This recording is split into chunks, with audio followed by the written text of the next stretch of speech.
Assalamualaikum warahmatullahi wabarakatuh dan selamat malam para penonton sekalian dan para hadirin sekalian yang bersama-sama kita di PWTC malam ini.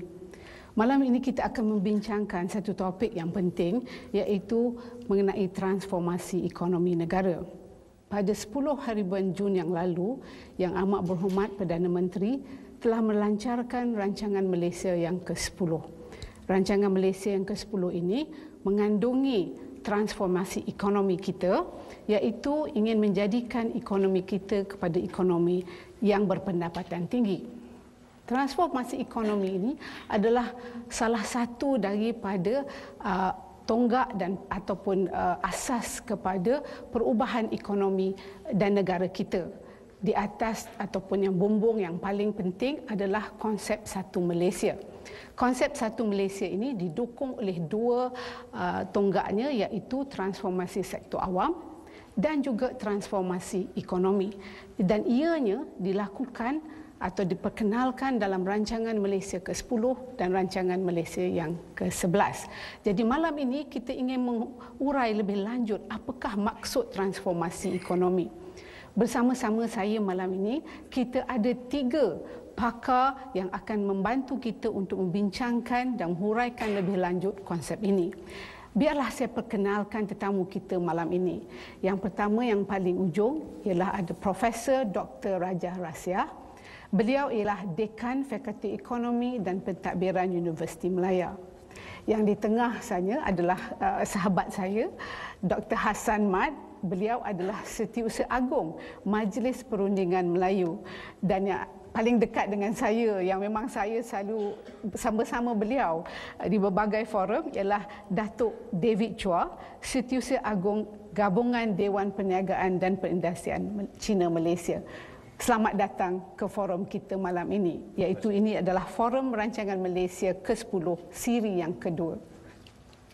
Jadi untuk memulakan perbincangan kita malam ini, saya ingin memberikan sedikit latar belakang dan saya mengharapkan para panel dapat membantu kita untuk menghuraikan. Rancangan ini ingin mentransformasikan ekonomi Malaysia. Kenapakah kita perlu mentransformasikan ekonomi Malaysia? Prof dulu, dia sebagai ahli akademik mungkin daripada Menara Gading, dia jemput Prof. Ya, saya kira matlamat dan usaha untuk mencapai wawasan 2020 itu satu matlamat yang baik. Kalaulah kita nak melihat negara terus maju, maka kita perlu menuju dan cuba mencapai wawasan 2020 itu. Buat masa ini yang kita lihat ialah kadar kenaikan KDNK negara itu dalam tempoh 5 tahun yang lampau sudah menurun, jatuh pada cuma 2%. Jadi untuk mencapai matlamat itu, kita telah jatuh jauh daripada trajektori pertumbuhan yang diperlukan bagi mencapai wawasan 2020, iaitu untuk mencapai pendapatan dalam dolar US 15.341. Jadi kalaulah kita nak memungkinkan supaya kita ganjak naik balik kepada trajektori berkenaan, demi mencapai matlamat itu, perlulah kita menekankan tentang usaha untuk menstrukturkan semula transformasi yang Perdana Menteri kita sendiri maksudkan. Jadi selain daripada kita hendak pendapatan tinggi, bagaimanakah kita bandingkan prestasi ekonomi Malaysia kita dengan negara-negara lain, misalnya negara serantau ini, Dok? Terima kasih Datuk Dr. Mani. Assalamualaikum warahmatullahi wabarakatuh. Saya melihat dari perspektif soalan yang asas tadi yang Datuk kemukakan, kenapa transformasi? Ya? Jawapannya pendek je. Kita kena bersaing dalam pembangunan ekonomi global dan serantau. Malaysia mesti berdaya saing. Kalau kita tak berdaya saing, kita akan tertinggal ke belakang. Sekarang ini pun indeks daya saing kita pun pada satu ketika dahulu jatuh. Jadi dan kita tidak boleh membenarkan yang berlaku, kerana kalau daya saing kita jatuh, dia akan memberi impak kepada kemampuan kita untuk membangunkan ekonomi. Apatah lagi mengagih, kalau tak boleh nak bertumbuh, apatah lagi nak diagihkan. Jadi di sini yang paling asas sekali bagi saya ialah bagaimana kita mampu mengekalkan daya saing ekonomi kita dengan negara serantau dan juga peringkat global. Ini yang paling asas sekali. Saya berhenti situ dahulu. Datuk, kita selalu mewar-warkan bahawa negara Malaysia ini mempunyai kekuatan ekonominya. Kita telah berkembang dengan kadar yang membanggakan sebelum krisis Asia tahun 98. Kenapa kita bimbang kita nak tumbuh dengan tinggi sedangkan kita ada kekuatan? Ya, sebenarnya selama beberapa puluh tahun ini kita telah melalui 9 rancangan Malaysia 5 tahun dan telah pun melalui 3 apa yang dikatakan rangka rancangan pembangunan jangka panjang. Jadi selama ini ya memang kita telah mencapai kemajuan dan pertumbuhan yang membanggakan. Tetapi sebagaimana tadi doktor katakan, kerana persekitaran di serantau dan juga dunia telah berubah dan untuk Malaysia terus maju ke hadapan, kita perlu ada satu pendekatan baru. Jadi pendekatan inilah yang disebut baru-baru ini sebagai model ekonomi baru.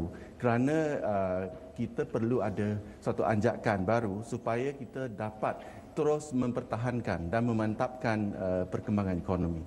Jadi itulah disebabkan kita perlu ada satu pendekatan baru di mana kita dapat menampung perubahan pada struktur ekonomi dan bagaimana cara sektor swasta dan juga sektor awam mengendalikan pentadbiran dan juga pengurusan ekonomi negara.